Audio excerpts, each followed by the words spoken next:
Now that we've got our hose cut to length, we rerun it through, and we're gonna tighten back up the Banjo fitting.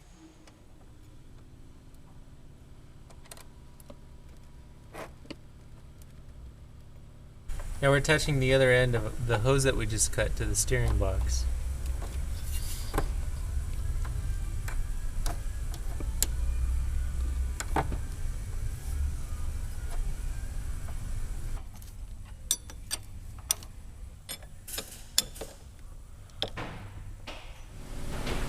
The hose that goes from the pump into the Hydroboost, this happens to be exactly the right length, it's 60 inches. So we're going to go ahead and assemble this in, route it down the fender well, and aim it towards the pump. Then we'll put the car up on the hoist, connect this into the pump. Sometimes with a really clean cut on a hose, we need to separate the stainless from the Teflon by opening up just a little bit so we can get the olive over just the Teflon hose.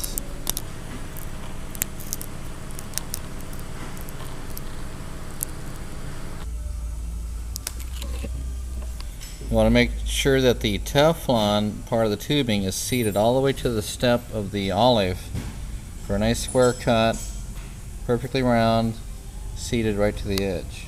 And a little tiny bit of grease is helpful too. It makes it easier to start.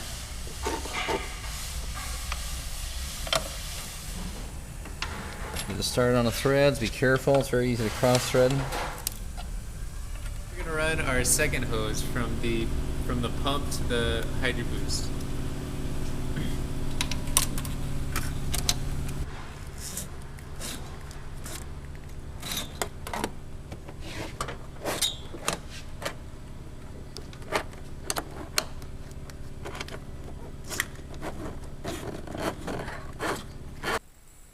Don't forget a copper gasket on each side of the Banjo.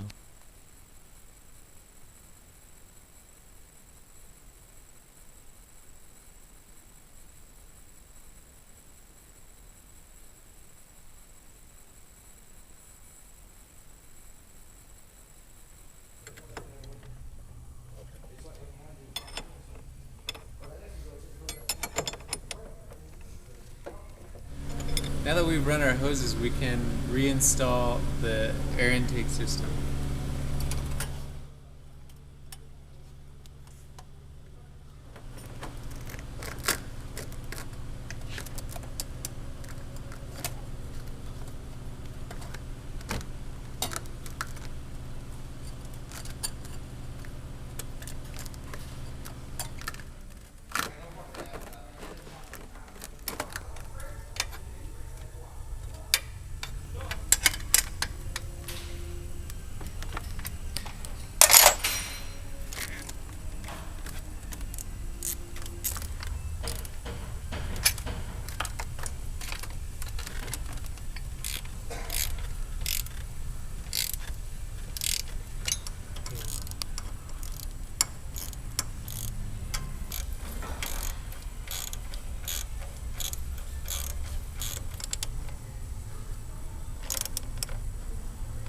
Then plug back in your sensor wires.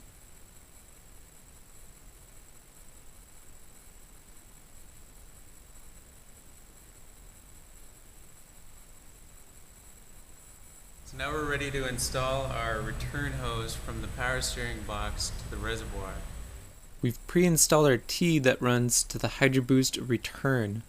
Insert your T as close as you can to the power steering reservoir to prevent backflow, which makes the Hydroboost slow releasing. For those who would like to upgrade to an aluminum reservoir, we can eliminate the T and run 2 AN fittings and stainless steel hose.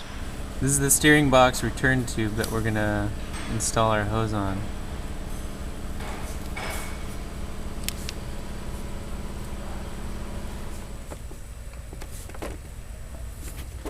You want to have your T pointing up at about a 45-degree angle. We're going to run our Hydroboost return hose to the T.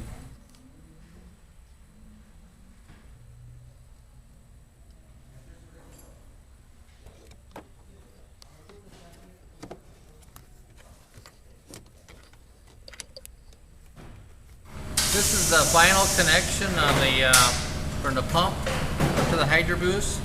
This is the original hose that went from the pump to the steering box. Now, this particular hose left us with a male end on the end of the tubing. When we removed the original power steering hose that had a female end, that left us with the male end coming out of the pump. Normally we supply a -6 adapter to go directly into the pump, but that leaves us with two males, so they won't go together. So our solution is to cut the tube and put on a compression fitting to -6. Push that on, we'll tighten that up, then we can hook our stainless hose directly on here.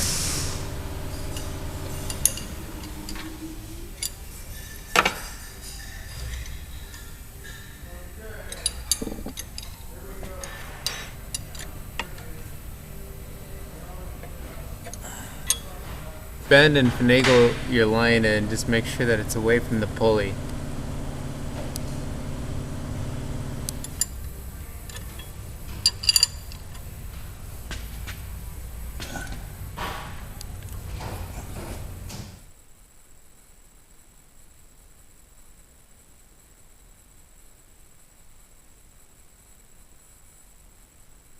We're going to top off the power steering reservoir. We recommend Mercon or Dextron because it leads to less foaming in the system. After we top it off, we're going to turn the steering wheel back and forth to burp the air bubbles out of the system. These are the original electrical connections to the Powermaster unit. We're not going to be needing them, so we're just going to tape them off and put them off to the side.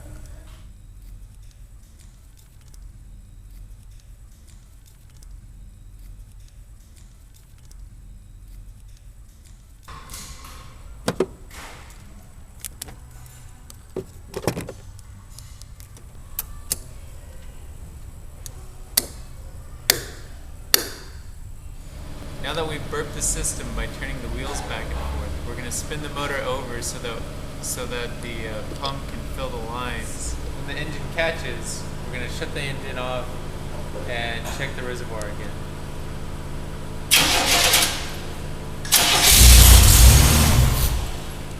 With the level stabilized, there's just a little foam that has got to work its way out. So now we're going to start it and let the system clear itself.